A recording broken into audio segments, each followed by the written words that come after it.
question remains, where are we now in the battle against COVID-19? In this episode, we'll review where the herd immunity threshold is and which gaps we still have to fill as we enter year 3 of the coronavirus pandemic. I'm Dr. Freddy Gomez and welcome to MedTalk Health Talk on CNN Philippines.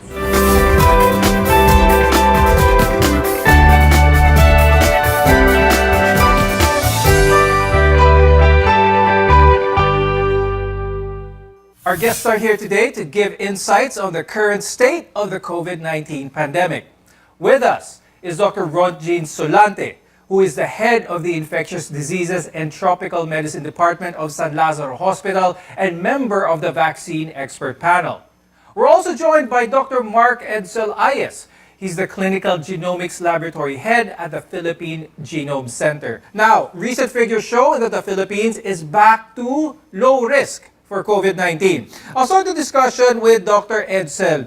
Do you think the country is out of danger? And if so, to which should we attribute the drop in infections? The number of active cases has been going down.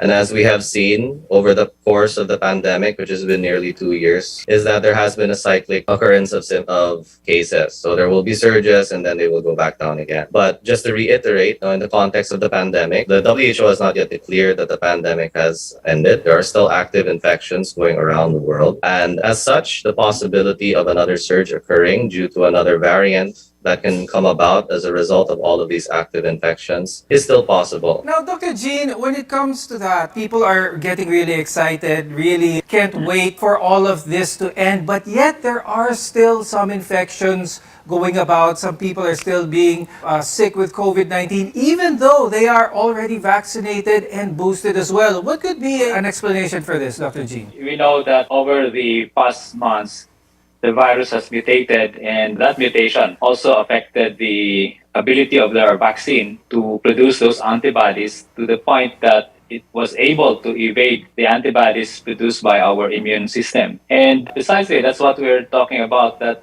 there will still be infection, there will still be transmission, but with vaccination, the risk of getting the more severe form, getting to be hospitalized, will be manageable precisely as we move on with this pandemic, since the vaccine are not virus blocking. There's still a possibility that transmission can occur, and that's why we are really emphasizing the importance of vaccination, particularly the booster dose of the vulnerable population. Dr. Jean, earlier in the pandemic, there was a lot of focus on the number of cases. How many new cases do we have? Is this still a figure that Filipinos should be concerned about, or should they focus on these figures, or how many people are dying if the hospitals are being filled? The experience we have for several months, and especially for the 2 to 3 waves of surge of cases that we have, I think it's now important that it's not really monitoring the number of cases every day. The most important part now is monitoring the healthcare utilization.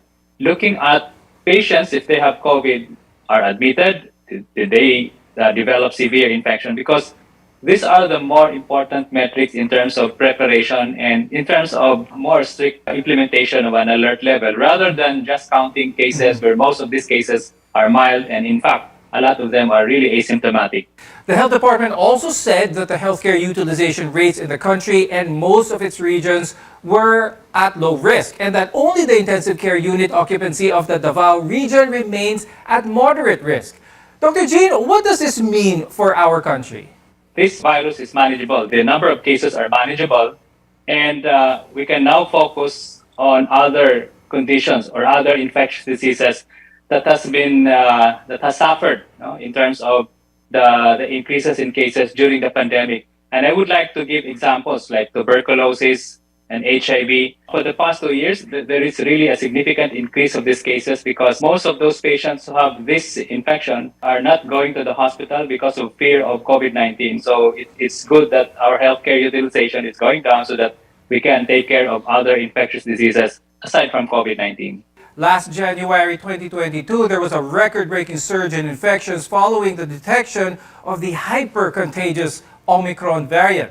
Now, though, a new variant has emerged, the BA.2. Dr. Edsel, Here we go again. Another variant is coming up. What can you tell us about this new BA.2? Is this something that we should be worried about, something that we should be concerned? From the current studies going on, they show that BA2 or the subvariant of Omicron is only slightly more infectious than Omicron, but has no difference in terms of the severity, at least from what current reports are suggesting. Now, another catchphrase, of course, lately is the term endemic. So we hear a lot of terms come about that instead of the COVID-19 becoming in a pandemic situation, it will become endemic. Dr. Jean, what does endemic mean? Just to give example of endemic infections in the country, we have dengue, we have leptospirosis, even typhoid fever. So what the commonality among these cases? These are cases year-round, but not enough to disrupt our life,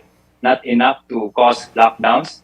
And at the same time, we still maintain to treat them as something that to prevent complications. So that's what we are hoping, that this virus will be just endemic and it will not also disrupt the healthcare utilization rate in our country. In line with that, Dr. Jean, there's also a trend nowadays with other countries, Western countries, of already taking away the mask protocol that they have. People are now walking around without masks. Now, I have to include there that the mask issue in other countries is much more politicized than it is here. But Dr. Jean, in a purely scientific sense, can the Filipinos sort of see in the foreseeable future that they will no longer be needing to wear masks? Yes, that's a possibility, and that will depend on the number of cases in the community.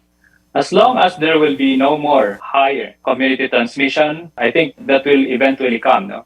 But at this point in time, since we don't know yet the behavior of this Omicron variant, we're still seeing cases every day.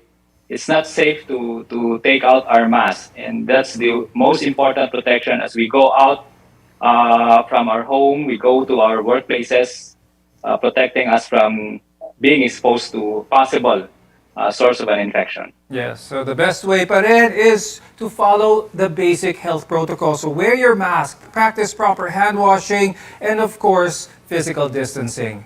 Now, COVID-19 is becoming endemic. Does not mean that we've seen the last days of the virus. But the hope is that enough people gain immune protection from vaccination or natural infection. When we return, we look into how far we've gone in vaccination and treatment for COVID-19. We'll be right back here on Med Talk Health Talk.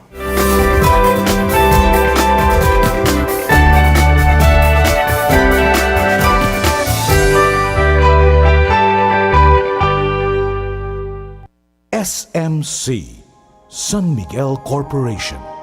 Bisag unsang industriya ang sudlan niini, tinguha sa SMC ang pag-uswag o paglambo sa mga Pilipino.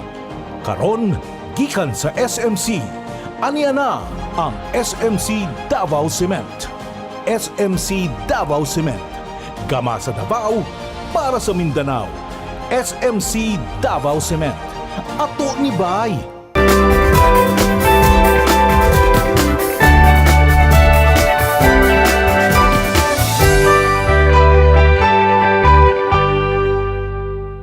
I'm Dr. Freddy Gomez and welcome back to Med Talk Health Talk, where caring is our calling. According to Reuters COVID-19 tracker, the Philippines has vaccinated more than half of its 110 million population. Booster shots have also been made available for the general population. And most recently, the mass vaccination rollout includes children aged 5 to 11. Now, one issue that parents may have is getting their kids to take their first vaccination shots. Dr. Jean, do you have tips for parents and maybe their guardians on how to prepare their child for their COVID-19 vaccination? When you are vaccinated, you are protected against severe infections, especially children. These vaccines have been proven to be safe, and when you say safe, the risk of long-term adverse event is very rare. The protection it gets from this vaccine, especially when they will be going face-to-face classes, will be very important for them as we move on with this pandemic. And if they have comorbidities, if the children have comorbidities, they need to get certificate from their doctors that they are stable to be given the COVID-19 vaccine. Now, children have been particularly affected by the COVID-19 pandemic as most schools have remained closed for 2 years and counting. Now, Dr. Jean, what do you think about fully vaccinated grade schoolers returning to face-to-face classes? Is this doable? Is the vaccine enough of a safety net for parents especially? Yes, of course. That's what we want to do now, and that's what we want to emphasize the importance of vaccination. That when they will be going face to face, then they have ample protection. Of course, aside from wearing the face mask and ventilation in the school should also be part of that, the environmental control. But for me, the individual protection with vaccination, even if you get the infection, it can just be mild. But specifically for children being exposed and going to for face-to-face classes, the risk is really very high because they will now be going from their house, transportation, and then to the school, and then back to the house. That's just enormous risk of exposure, and that's why we want, no, Freddy, we want to really build that wall of immunity, not only for adults, but everyone that is eligible for the vaccination, and that's why the government is really ramping up vaccination before we can adapt to this new normal, and everybody will be ready. If in case there will be new variants of concern or new surge of cases, that wall of immunity will be there for us to protect us. Now let's talk about another group of people at risk, and these are people with comorbidities. Because recent data from the Centers for Disease Control and Prevention, or CDC, noted that protection offered by COVID-19 boosters against severe disease dropped after just 4 months. And this raises the possibility that a fourth shot may be needed for high-risk groups like the elderly and people with comorbidities. Some people, not just one, but multiple comorbidities.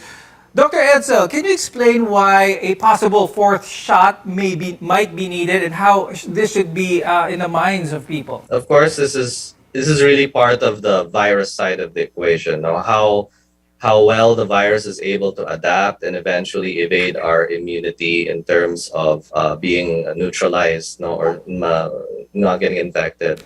And this is something that's going to be actively pursued and checked by the health bodies, no, because again, people with comorbidities, as we've repeated, no, is that if you do get infected, the risk for severe is very high. So it's important that they are given the necessary protection to prevent that from happening. Now, Dr. Jean, when it comes to people with comorbidities, is there a definite risk still nowadays? Are these the people we see with symptoms that need hospital care? Yes, correct, Freddy. No? Why is that so? Because if you are in a vulnerable population, you have comorbidities. And when you have COVID, that infection will make your comorbidities unstable. Like, for example, if you have hypertension and if you get COVID, it may not be the respiratory symptoms, but because of the infection, your blood pressure goes up. And that's why we're seeing a lot of these patients now incidentally positive for COVID, but they present in the hospital because of stroke, because of bleeding in the brain, and paralysis. So that's just important. The importance of vaccination is really emphasized because when we look at comorbidities and vulnerable population, Freddy, the bar of protection, the bar of efficacy of a vaccine should be higher compared to the younger population. On that manner, as Dr. Edsel mentioned, this is where we can maximize the importance of giving, if I may say, giving a fourth dose, the booster dose. Dr. Jean, when it comes to their fear of having their checkup, because a lot of people with comorbidities probably have not had their regular checkup in at least 2 years or so because of fear of being infected. What is your advice for them in terms of hospitals now being safe for people with comorbid conditions? Okay, so they should not be fearful about the situation now, no, compared to several months ago. We are a better, safer place now compared to previous months. More people are already vaccinated. And at the same time, the hospital has always been ready in accommodating patients, especially with regards to an environment that there will be less transmission. And that's where you have the face mask, the face shield, and a good ventilation. So I would really encourage them, no, to go back and have your checkup, regular checkup with your doctors, and maintain your maintenance medication, and to prevent also infection. have yourself vaccinated. Now, Dr. Edsel, I'd like to touch on now about testing. What's your advice for the viewers when it comes to testing? Is RT-PCR still the gold standard? Should people be testing themselves at random every now and then just to be sure for their peace of mind? What's your advice? Again, what we have to remind people is these are risk mitigation strategies. No, you don't have to do it, but it is recommended if you do. And there are certain ways that we can do it that can approach it by reducing the risk strategies. So what I'm trying to say is there is no single correct way to do it, but depending on how you approach it, the goal is really to reduce the risk of infection to staff, to personnel, or anyone in a certain situation.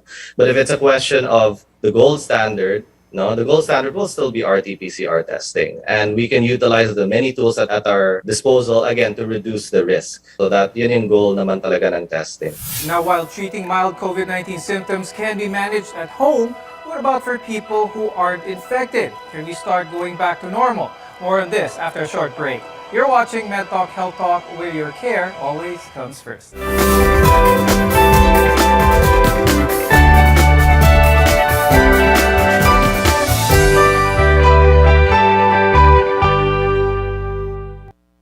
SMC, San Miguel Corporation. Bisag unsang industriya ang sudlan niini, tinguha sa SMC ang pag-uswag o paglambo sa mga Pilipino. Karon, gikan sa SMC, aniya na ang SMC Davao Cement. SMC Davao Cement, gama sa Davao para sa Mindanao. SMC Davao Cement, ato ni Bay.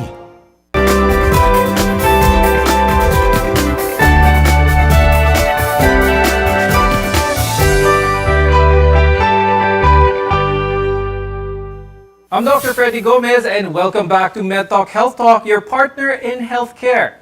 Dining out in open spaces, watching movies one seat apart inside theaters, and traveling for leisure. These are some new normal activities we've developed over the last 2 years. Yet our health should still take priority. A number of us might be struggling with the so-called pandemic weight. Stagnation also negatively affects our mental health. So, if our viewers want to go to the gym or bike around the metro, Dr. Jean, how do they protect themselves from COVID? What are some reminders? People who like to go outdoors and feel that it's enough ventilation to not wear any mask or things that might protect them from the virus. Is this sound advice? Still, we have to be very careful with the way we deal with this virus. For one, always wear your face mask. Second, frequent hand washing.